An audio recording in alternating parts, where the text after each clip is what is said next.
ito ay rated SPG, striktong patnubay at gabay ng magulang ang kailangan. Matagumpay ngang nakatakas sila Tanggol kasama ang kanyang ama na si Ramon. Ngunit ang tagumpay na ito ay nabahira ng matinding kalungkutan. Hindi niya malilimutan ang pagkasawi ng kaibigan niyang si Oweng sa gitna ng matinding putukan laban sa grupong Red Phoenix. Kahit pa nakatulong ang pagdating ng Red Phoenix para makatakas sila sa mga pulis dahil nahati ang puwersa ng mga otoridad sa pakikipaglaban sa dalawang grupo, hindi pa rin naging ganap ang kanilang saya dahil sa kapalit na buhay ni Oweng. Hindi kailanman mapapatawad ni Tanggol ang mga taong responsable sa trahedyang ito, lalo na si Lucio at ang buong grupo nitong Red Phoenix. Higit sa lahat, matindi ang galit niya kay Roberto na siyang nag-utos sa Red Phoenix na sumugod at umatake sa kanila. Sa ngayon, wala nang magagawa sila Tanggol kundi tanggapin ang mapait na katotohanan ng pagkamatay ni Oweng. Bagamat malalim ang kalungkutan, nagbigay pa rin ng kaunting ginhawa sa kanilang kalooban ang katotohanang nailigtas at naitakas na nila si Ramon sa ospital. Ngunit malaki ang problema ni Tanggol kung saan niya itatago at ipagkakatiwala ang kanyang ama na hanggang ngayon ay wala pa ring malay.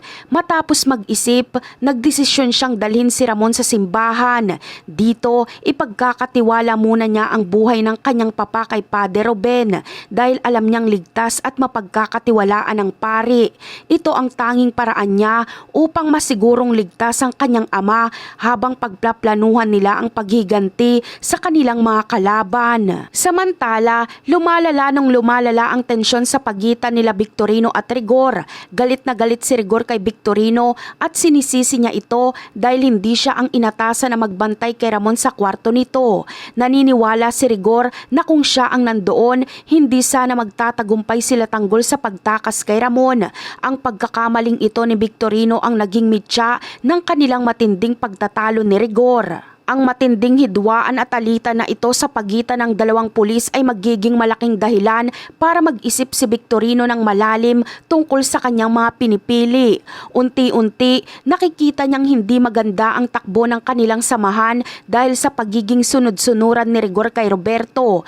Nagsisimula na siyang magduda sa kanyang pinaglilingkuran at sa mga utos na tinutupad nila. Dahil sa mga pangyayaring ito, unti-unting nabubuo sa isip ni Victorino na mas tama kung kakampihan at tutulungan niya na lang sila Tanggol. Sa ganitong paraan, makakalayo siya sa masasamang impluwensya at sa mga utos ni Roberto na mistulang ginagamit lamang sila para sa sarili nitong ambisyon.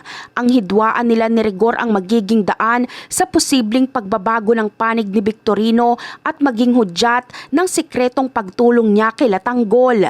At yan ang aabangan natin. Bye!